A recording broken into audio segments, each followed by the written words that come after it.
Good morning students, welcome to Bindu Dadwal chemistry lessons. आज हम करेंगे अल्कोहल्स, फिनोल्स एंड ईथर्स के in text questions. So question number 1 is classify the following as primary, secondary and tertiary alcohols. तो इस compound में OH जिस carbon के साथ अटैच्ड है वो एक और कार्बन से अटैच्ड है, so it is a primary alcohol. यहाँ पे OH जिस कार्बन से अटैच्ड है वो भी एक कार्बन से है, this is also a primary alcohol. This is also a primary alcohol. This compound, ये OH जिस कार्बन से अटैच्ड है वो 1 and 2 दो और कार्बन से अटैच्ड है, so it is a secondary alcohol. इस केस में अगेन ये कार्बन दो कार्बन से अटैच्ड है, it is a secondary alcohol. इस कंपाउंड में OH जिस कार्बन से अटैच्ड है वो 3 और कार्बन से अटैच्ड है, तो ये हो गया tertiary alcohol. Next is identify allylic alcohols in the above examples. तो एलाइलिक अल्कोहल में जिस कार्बन से OH अटैच्ड है उससे अगले कार्बन पे डबल बॉन्ड होना चाहिए, यहाँ नहीं है, this is not an allylic alcohol. यहाँ है, इस डबल बॉन्डेड कार्बन के साथ जो CH2 है उसके साथ OH है, so this is an allyl alcohol. This is not an allyl alcohol, no double bond is an allylic alcohol. यहाँ पे ये डबल बॉन्ड और उसके साथ ये CH, इसके साथ OH है, तो ये एलाइलिक अल्कोहल है। This is not an allylic alcohol. यहाँ अगेन डबल बॉन्डेड कार्बन के साथ जो कार्बन है उसके साथ OH अटैच्ड है, this is also an allylic alcohol. Question number 3, name the following compounds according to IUPAC system. तो इसका नाम देने के लिए हमें सबसे पहले longest continuous carbon chain select करनी है जिसमें फंक्शनल ग्रुप अटैच्ड हो। फंक्शनल ग्रुप हमारा OH है, तो ये हमारी चेन होगी 1 2 3 4 5। नंबरिंग वहाँ से करेंगे जहाँ से फंक्शनल ग्रुप क्लोजेस्ट है, तो ये 2 3 4 5। अब जो ग्रुप्स इस चेन में नहीं हैं वो हैं हमारे सब्स्टिट्यूएंट्स। तो ये आइसोप्रोपाइल सब्स्टिट्यूएंट सेकेंड कार्बन को लगा है और क्लोरोमिथाइल थर्ड कार्बन को लगा है। अब क्लोरोमिथाइल C से स्टार्ट होता है, जो I से पहले आता है आइसोप्रोपाइल के I से, सो अल्फ़ाबेटिकली हम इनको नेम करेंगे, पहले सब्स्टिट्यूएंट्स का नाम, so 3 chloromethyl and 2 isopropyl. Then word root, क्योंकि ये 5 कार्बन्स हैं तो word root pentane, single bonds हैं सब, पेंटेन, और 1 पे OH लगा है तो 1 पे OH के लिए सफिक्स होता है O, so this is the name 3 chloromethyl 2 isopropyl pentane 1 ओल। इस कंपाउंड में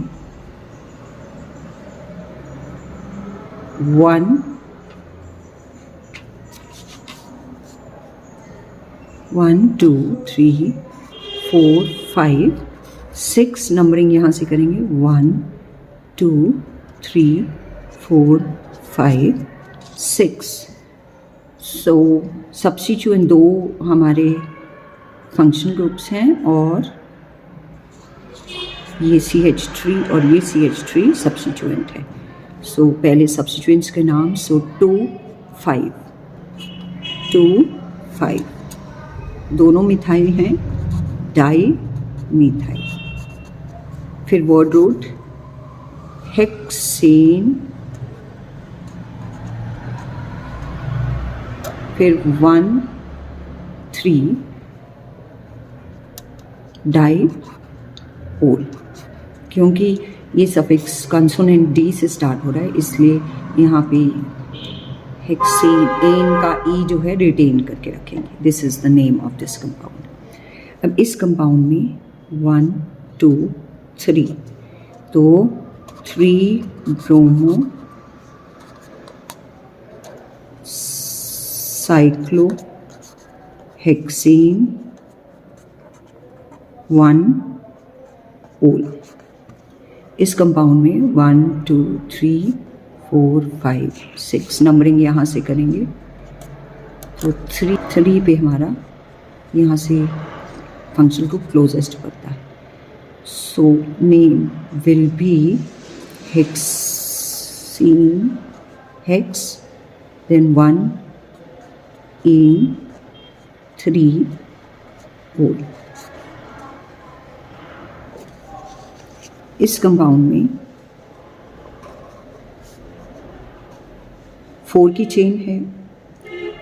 OH is the functional group, so 1 2 3 4, so 2 bromo 3 methyl but 2 in 1 ol is the name. Show how are the following alcohols prepared by reaction of suitable Grignard reagent on methanol. Methanol means HCHO. तो इसमें Grignard reagent add करके हमारा alcohol बनना है।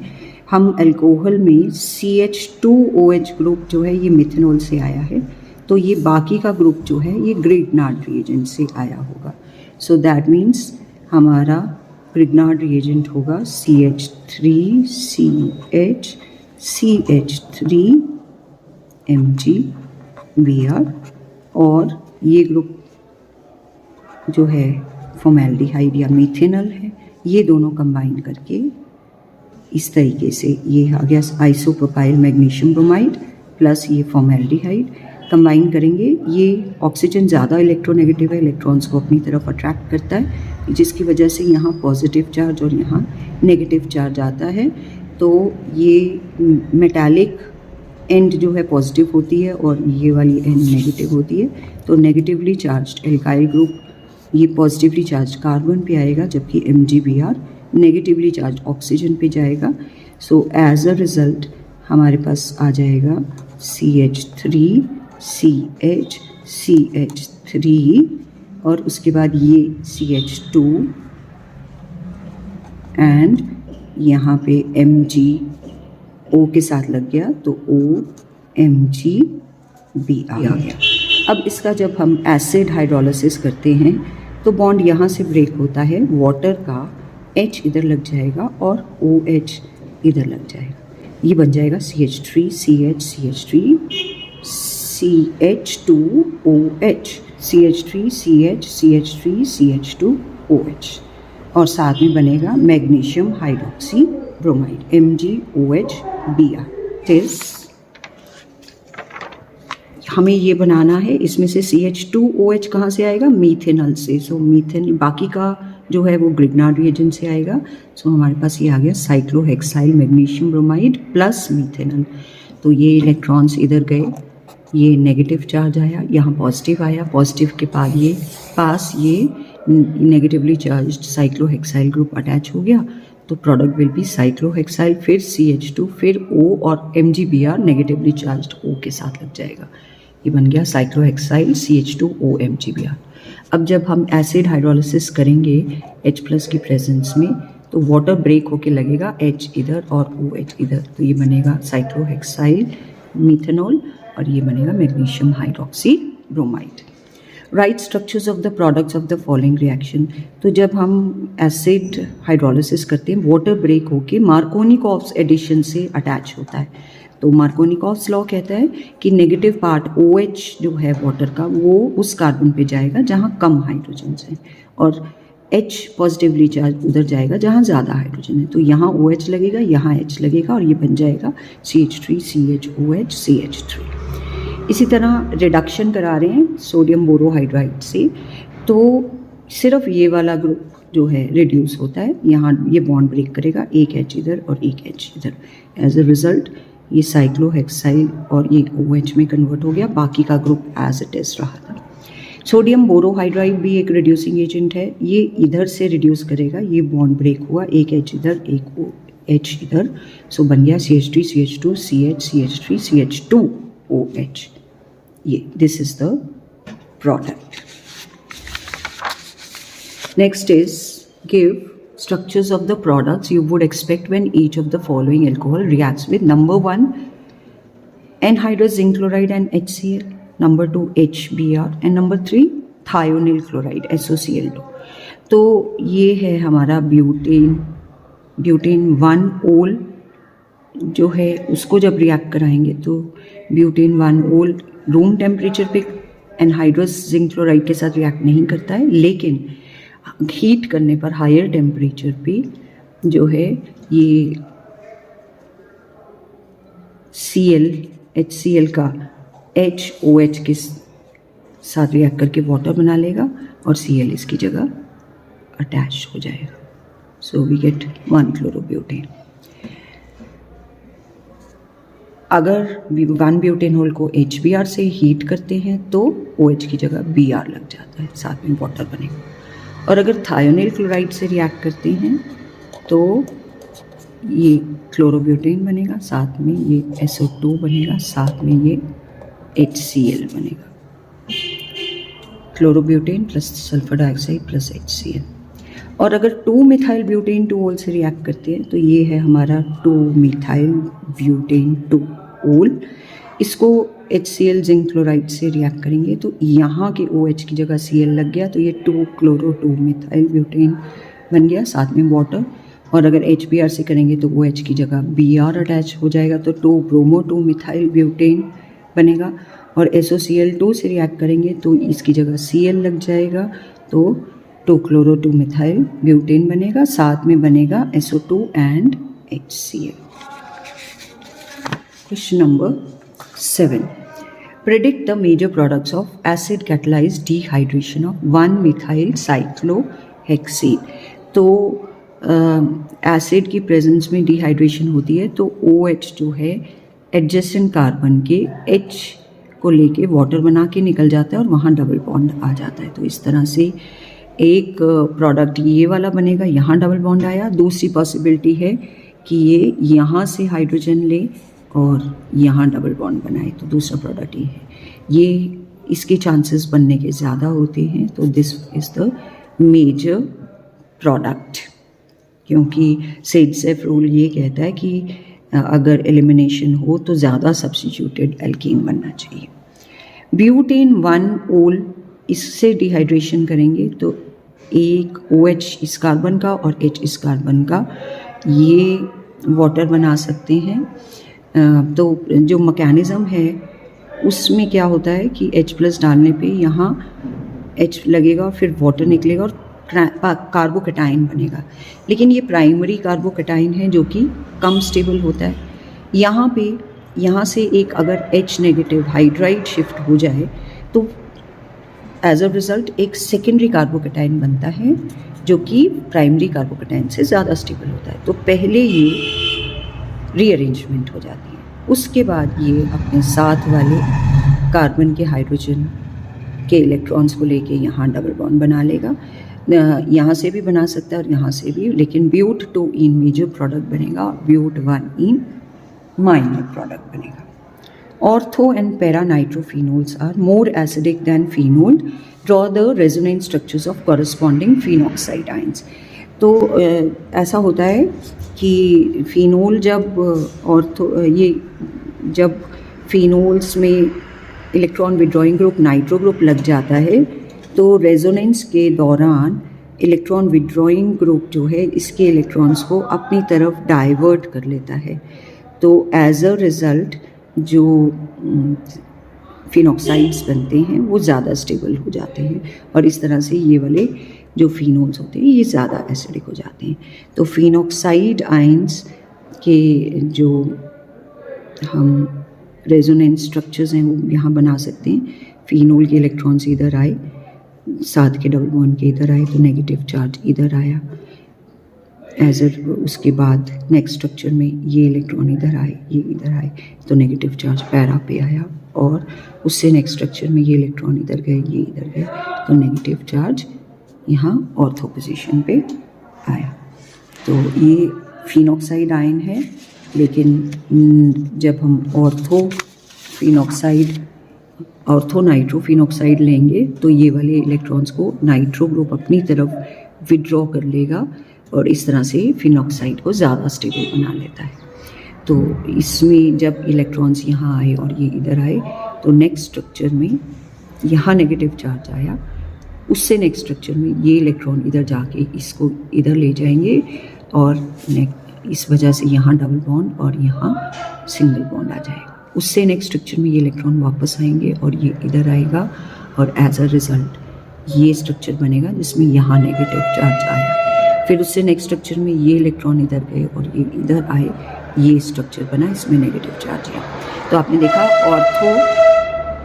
Ortho नाइट्रोफिनॉक्साइड में जो electrons migrate करते हैं, नाइट्रो ग्रुप उसको अपनी तरफ ले जाके स्टेबलाइज करता है। इसी तरह पैरा पोजीशन में भी पहले स्ट्रक्चर में इलेक्ट्रॉन्स इधर आए और ये इधर आए और इधर नेगेटिव चार्ज आया, नेक्स्ट स्ट्रक्चर में ये इलेक्ट्रॉन इधर गए, ये इधर गए, इधर नेगेटिव चार्ज आया, उससे नेक्स्ट स्ट्रक्चर में ये वाले इलेक्ट्रॉन इधर आए और ये इधर आए और नाइट्रो ग्रुप ने इलेक्ट्रॉन्स को अपनी तरफ खींच लिया।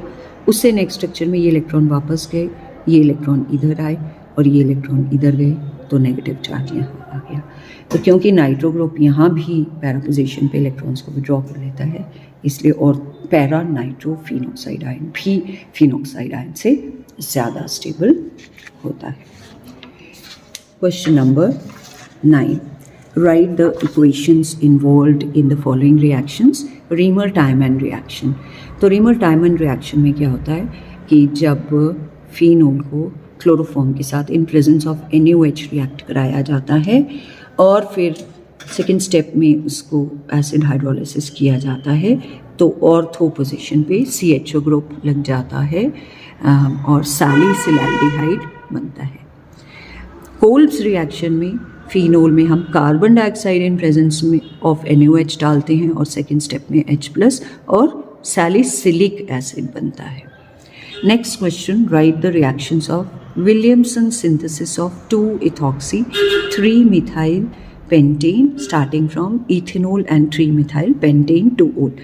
सो ये है हमारा इथेनॉल। इसको पहले BCl5 से रिएक्ट करके हम क्लोरोइथेन बना लेंगे। उसके बाद this is 3-methyl pentane 2-ol, ये CH3 CH2 CH3 ये है। इसको हम सोडियम से रिएक्ट करके सोडियम एल्कोक्साइड बना लेंगे। इन दोनों को फिर रिएक्ट करेंगे, इसका Na इसका Cl, NaCl बना के निकल जाएगा and we get the required product. This is 2-ethoxy and 3-methyl and pentane। This is CH3 CHO, CH2H5 CH3 CH2 and CH3, साथ में NaCl बनेगा। Which of the following is an appropriate set of reactants for preparation of 1-methoxy 4-nitrobenzene and why? तो first set of reactant जो है इसमें Br जो है ये एराइल हेलाइड जो है का पार्ट है।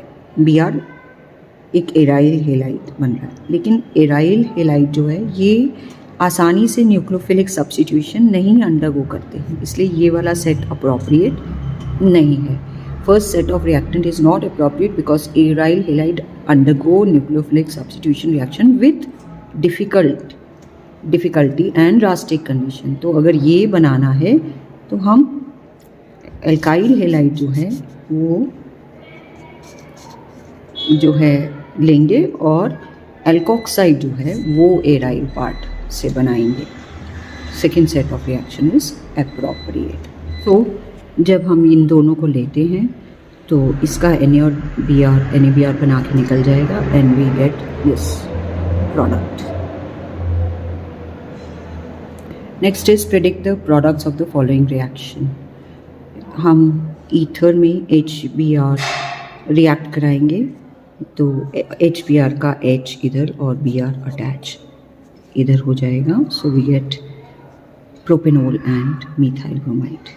इसी तरह OCH2H5 में HBr H इधर और Br इधर लगेगा और ये प्रोडक्ट्स बनेंगे। इसी तरह इथॉक्सी फिनाइल ईथर है, तो इसकी जब हम नाइट्रेशन करते हैं इस रिएक्शन में तो नाइट्रो ग्रुप ऑर्थो पोजीशन पे या पैरा पोजीशन पे अटैच होगा। और जब हम HI टर्शरी जो ब्यूटाइल और इथाइल ईथर इसमें HI ऐड करेंगे तो H इधर I इधर और H इधर, OH ये इधर से ब्रेक होगा, I इधर लगेगा और H इधर, तो इथाइल अल्कोहल बनेगा और ये टर्शरी ब्यूटाइल आयोडाइड बनेगा। That's all in today's video. If you like the video, please do share and subscribe. Thank you. Have a nice day.